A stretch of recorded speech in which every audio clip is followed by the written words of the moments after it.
ஆன்மீக பெருக்கோடு அடுத்த தலைமுறை பாரதத்தினுடைய பண்பாட்டு நெறியோடு பக்தி மனம் கமடக்கூடிய நல்லெண்ண செய்திகளை தெரிந்து கொள்ள வேண்டும் என்கின்ற உயர்ந்த நோக்கோடு சித்தர்களை பற்றி, ஞானிகளை பற்றி, பெரிய புராணம் பற்றி, பகவத்கீதை பற்றி, ராமாயணம் பற்றி, நல்ல நல்ல மகாபெரியவருடைய கதைகள் பற்றி எல்லாம் சிந்தித்து வரக்கூடிய ஒட்டுமொத்த நிகழ்வுகளின் தொகுப்பாக விளங்கக்கூடிய அருள் நேரத்தில் ஆனந்த ஆரம்பத்தில் 5 நிமிடங்கள் நல்ல செய்திகளை சிந்தித்து வருகின்றோம்.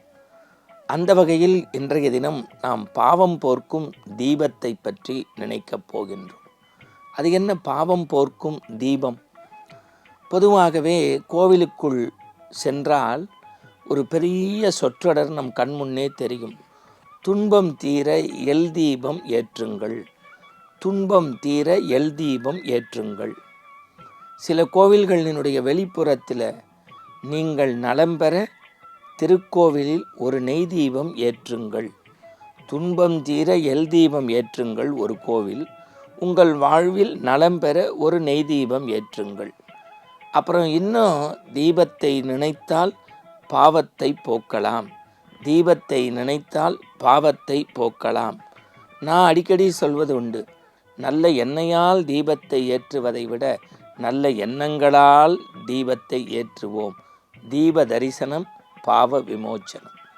அப்போ இந்து சமய வழிபாட்டில், இந்து சமய ஆலயங்களில், எந்த நற்காரியங்களிலும் இந்த தீப வழிபாடு என்பது மையம் கொண்டு இருக்கிறது.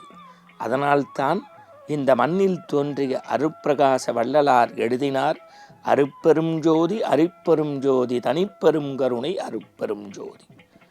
இருள் கிழித்து சமரச சன்மார்க்க நெருப்பு எரிய ஆசைப்பட்டவர் வாடிய பயிரை கண்டபோதெல்லாம் வாடினேன் என்று சொன்ன வள்ளல் பெருமான். ஆதியும் அந்தமும் இல்லா அருட்பெரும் ஜோதி, எப்படி ஆதியும் அந்தமும் இல்லா அருட்பெரும் ஜோதி என்று நம்முடைய நெஞ்சத்தில் ஜோதியினுடைய ரூபத்தை அற்புதமாக மலையூர் சதாசிவம் அவர்கள் ஜோதி ஜோதி என்று பாடக்கூடிய அந்த பாடலையெல்லாம் நினைக்கின்ற போது இறைவன் ஜோதி வடிவானவன். நம்ம இங்கேருந்து அப்படியே வடலூர்லேருந்து திருவண்ணாமலை பக்கம் போங்க, அங்கே கார்த்திகை தீப பெருவிழா. தமிழருடைய பெருவிழாக்களில் ஒன்று கார்த்திகை தீபம். அந்த காலையிலே பரணி தீபமும் மாலையிலே மகா தீபமும் ஏற்றுவார்கள்.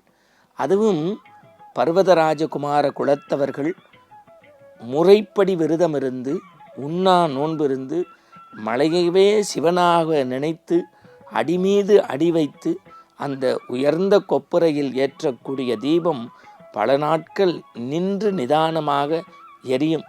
அதுவும் கார்த்திகை தீபத்தை காண்பதும் திரு அண்ணாமலையனுடைய கிரிவலம் வருவதும் கண்கொள்ளா காட்சி.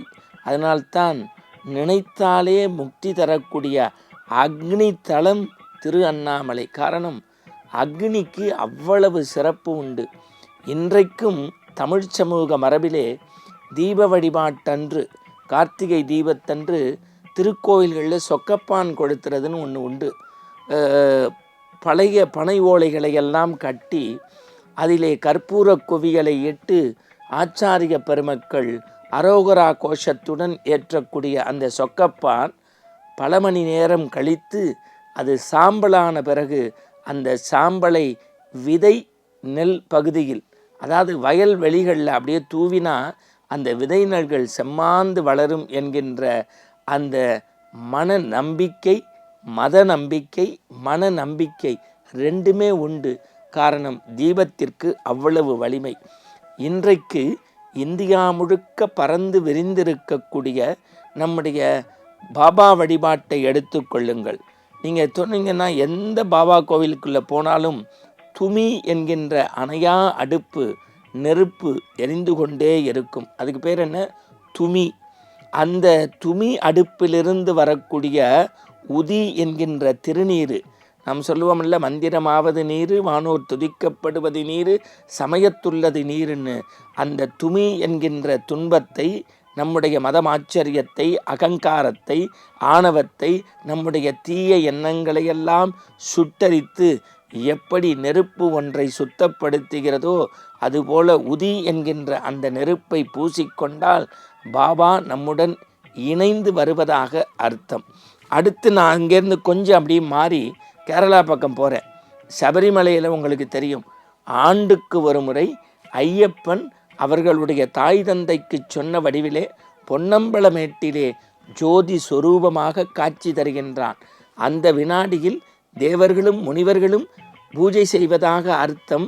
ஐயப்பனுக்கு பந்தல மகாராஜாவாக இருந்தபோது போட்ட ஆபரணங்களை அணிவித்து தூபதீபம் ஆராதனை காட்டக்கூடிய அதே நேரத்தில் பொன்னம்பலமேட்டில் விண்மீன் அளவிற்கு ஜோதி சொரூபமாக தோன்றி மறைகின்றான் என்றால், இந்த பஞ்சபூத சேர்க்கையான மண், விண், நீர், நெருப்பு, காற்று, இவற்றில் நெருப்பை இறைவனாக வழிபடக்கூடிய சமூகம் நம்முடைய சமூகம். இன்றைக்கும் திருக்கோயில் குடமுடுக்கில் ஏன் அக்னியை மையப்படுத்துகிறார்கள் என்றால், அக்னியினுடைய இயல்பு அழுக்கை பொசுக்குவது. நம்முடைய இதயத்தில் உள்ள அழுக்கை பொசுக்கி அழுக்கை அகற்றி ஆண்டவனுக்கு தீபம் ஏற்றுவோம். தீபம் எப்படி மேல் நோக்கி செல்கிறதோ அதுபோல மனிதன் உயர உயர பறக்க பிறந்து மேல் நோக்கி அவனுடைய வாழ்வு உயர்ந்து வீடு பேறு அறைய வேண்டும் என்கின்ற எண்ணத்தோடு பாவம் போக்கும் தீபத்தை ஏற்றுவோம். தீப தரிசனம், பாவ விமோச்சனம். மீண்டும் நாளை சந்திப்போம். வணக்கம்.